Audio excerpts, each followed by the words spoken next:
today we're going to be talking about how to create a creative brand slash creative business within 2021 from things I've learned throughout 2020 through the pandemic and kind of a lot of things being trial and error. That's a huge disclaimer. I don't know everything. I definitely am not an expert in terms of legal advice or of things of that sort. But these are just things that I had to learn the hard way more oftentimes than not. And these are kind of like some tips and tricks that I learned to help make my business and make my brand more successful, especially during a time where things were just not normal, quote unquote. So the topics I really want to talk about today are organization and planning for the future in terms of like finances, as well as kind of like building income streams for those kind of sorts. There's a lot of videos out there that are really great for topics like this. I'm definitely just going to be adding to that pool of videos.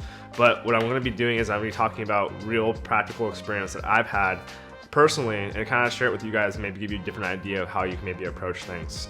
Again, these are not set in stone. These are not the only way you can create your creative business, creative brand, but these are just things that I've kind of learned from people and mentors that I've learned from that really helped guide me to build a brand as well as building a business. So kind of building into that, 2020 was a really big growth year. I had to learn a lot in terms of developing a business and how to run a business in itself.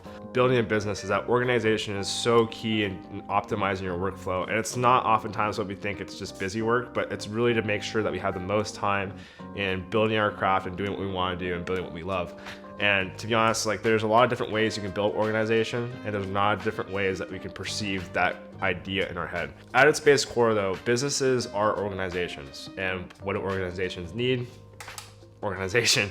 So that's kind of like in a way that we have to build the base for our business. And for me, I came from a health and fitness background, and building base was a big topic that we used to talk about all the time in working out, fitness, all those different things.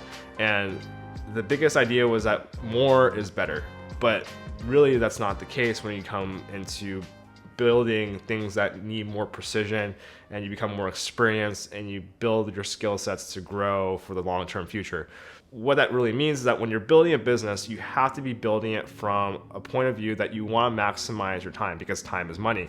And when you do that, you're trying to basically make sure that your 12 hours out of your workday, you're spending the most time in being able to grow and develop your skill so that you can create more revenue by building more clients, building a bigger business, building a bigger brand identity, whatever it may be that your business needs. So kind of like encompassing and summarizing that whole idea, how do you do it? So for me, I like to use different programs. I am not a big fan of Notion. That's just to get it right out of the bat. I really like this app called Milanote. It works in a session of like a flow. So it's very like artsy for Milanote, where everything is very open. It's very not so sterilely structured. Well, like apps like Notion, you have to start from scratch, but you're building from templates, and it's kind of like a really overwhelming experience because you have all these different pages. So Milanote kind of gave me that balance of having some kind of direction while also building a platform that makes sense to me, because for me, I like to see things in a flow chart, like a roadmap style.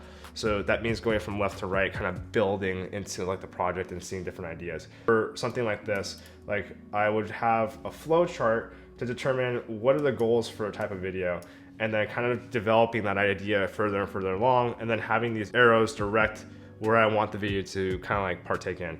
So that's where I kind of view building ideas. And so this is just to give you a general idea of like what I do to kind of build a organizational tool like Milanote. Pretty much what I like to do with this is that I like to kind of develop a kind of project workflow to see like what directions can I take each video, what ideas are going to be most important, and then also kind of expanding on those ideas. So when I'm building log lines and kind of like scripts for videos, it makes more sense to me because I have an actual directional flow of where I'm going to be progressing the video to the next step. So how does that correlate into building a business? Well, building a business is key in terms of like understanding time and then how you're going to progress through that timeline. So oftentimes you see companies build roadmaps, and what roadmaps are, that it's just building project milestones to make sure you're on track and to getting to the progress that you need as you build a business.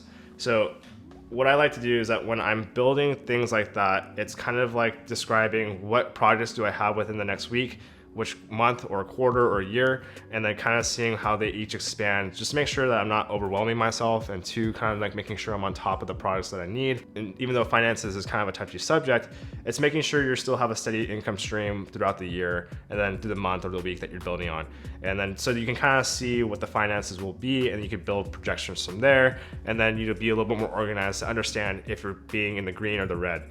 And what I mean by that is that if you're making money or you're not. It helps me see like a bigger picture in terms of what I'm going to be doing. And that's just one aspect of the business building that I do. The key parts of the business building though is I really like to make sure I keep track of my finances. I'm keeping up with project timelines and when I'm going to be searching for the next client, as well as kind of keeping the clients that I already have, because loyalty to me in terms of building a community and client base is extremely important, because if people see that you're doing good work, they'll come back to you and they'll ask you to do more work for them, which is great. And it shows that your work is efficient, it's professional, and it's working really well for them. And that's how you know, kind of as a metric too, that your work is making kind of an impact for another business. And business in its entirety is not always about making profit, but it's really about also helping other people solve their problems so that you can kind of help solve your own problem in a way.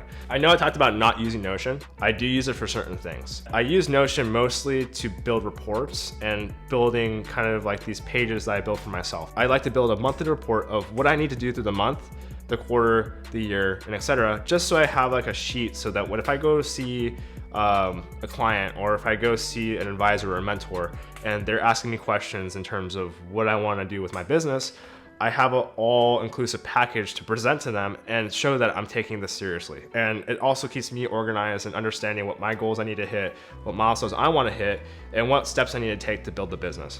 Now, organizing your finances is extremely key, especially when you're building a brand or a business in itself. As running a business, you want to make a living, you want to be able to pay rent, you want to be able to pay for more equipment, and kind of expand your creative arsenal to be able to create better and bigger ideas and bigger productions. So for me, like all these things in terms of finances is really just to understand, can I still survive doing what I want to do? And making sure that what I'm doing can continue to be what I do full time, and making sure I can make a living off of it and, provide for my family and live a life and, continue to progress. So even though I'm talking about finances, it's not always about the money. It's just a big part of the business world, and it's something that we all need to understand and be really organized about. When you're building those things, you have to understand two things: is income and expenses. And those are two very simple concepts that I'm only gonna be talking about in this video, because this is a big rabbit hole you can really go down towards, that you're really just getting to the nitty-gritty of taxes, tax forms, finances, etc. And to be honest, I'm not an accountant. I'm not a financial expert at all. I only do these things based on what I've learned through the year and the mistakes that I've made.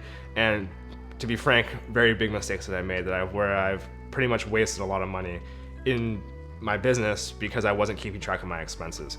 A huge part to know about income expenses is to make sure that you know how much money is coming in and how much money is going out.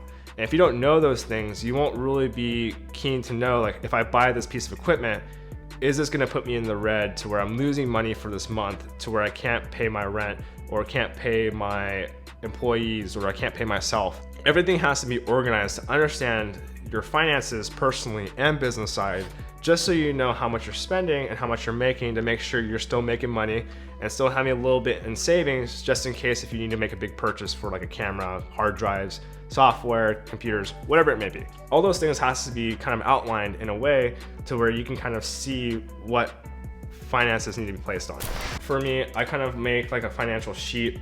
So I use this template for financial planning. And what this does is that I kind of give you guys like a template of what I use. These numbers aren't real at all. These are just kind of like arbitrary numbers. But really I just want to show you like an idea of how much it may cost for certain things to function. So what I do is that on one side, I just provide the income. The next side, I provide expenses, but I also separate it from two different categories. I do it from personal and I also do it for business. And what I mean for that is that I know how much I need to spend personally, because if I'm paying myself a salary out of my business, I need to make sure that's an expense out of the business as well. So I need to be able to make sure that the business is making enough money to pay myself to make money, as well as to kind of be able to sustain the business expenses in itself too. So far, like accounting, software, marketing, equipment, software like Adobe, a creative suite and things of those sorts, I need to spend on those things for the business. but I also need to spend things for like personal. So I kind of like balance it out between the two. Understanding those things and understanding how much you're spending can at least give you a comforting note of understanding the bare minimum of what you need to make. And if you understand the bare minimum of what you need to make, you don't have to be always hustling to think that I need to make 10,000 a month, 20,000 a month, 30,000 a month, because those aren't the things you need to survive. And if you can just survive, the pressure of making more money is gone. And if that pressure is gone, you're not always rushing into ideas, bad clients, bad projects, underpaying yourself, whatever it may be. It gives you that sound confidence to understand that, hey, I'm doing it all right. I have the bare minimum of what I need. I'm not balling, but at least I'm be able to get by and still continue what I do and continue to do what I love. Like if you have a safety net for yourself in this sense of having what you need, then building the next idea is a lot easier to come by because you're just focused on building the idea. You're not focused on building your profit margins. You're not focused on getting the big client for 10 grand a month. You're not focused on hustling for all this cash because you need it to survive and you have that pressure of like losing everything you own.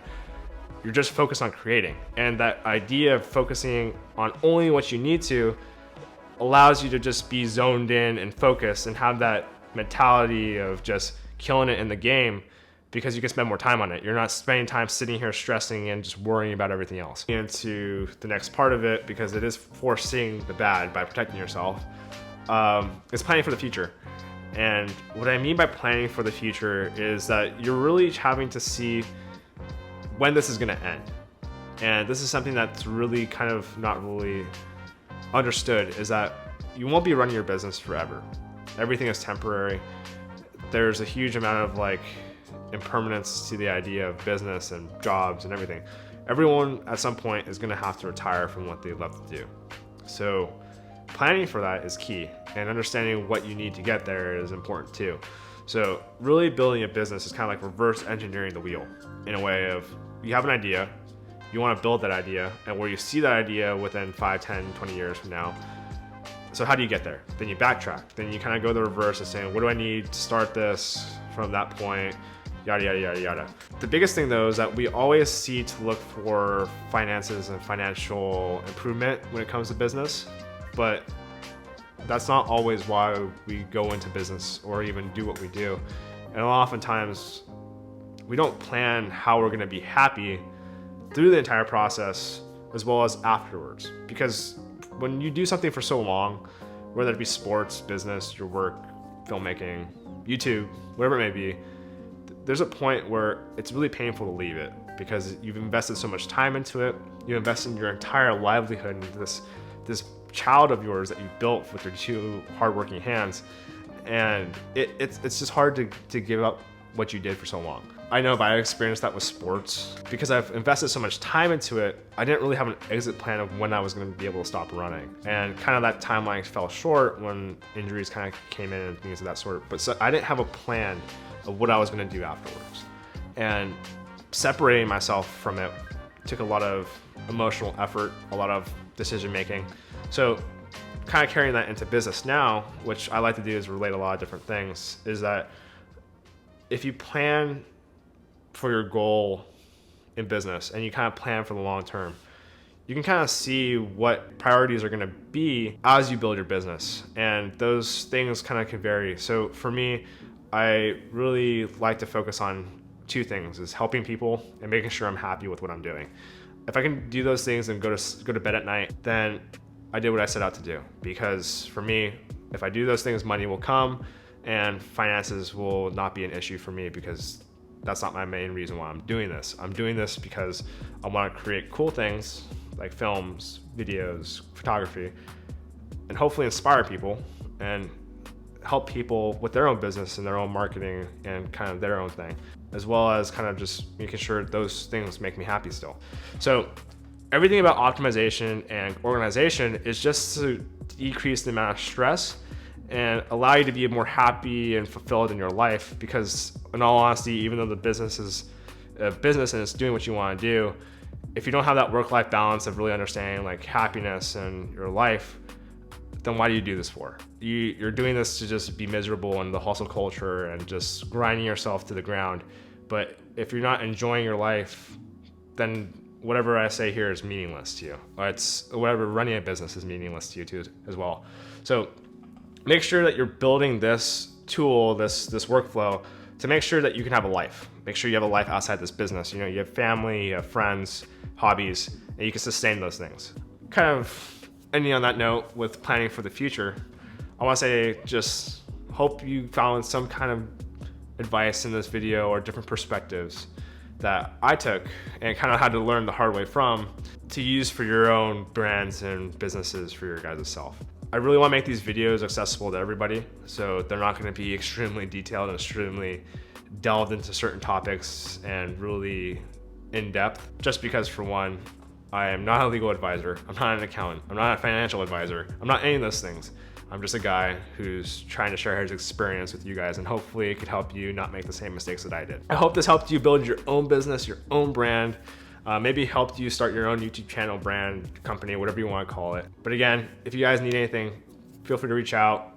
Hit me up in the comments, ask questions. I'll try my best to kind of answer as best as I can, but always referring out if I don't know the answer. So thanks again.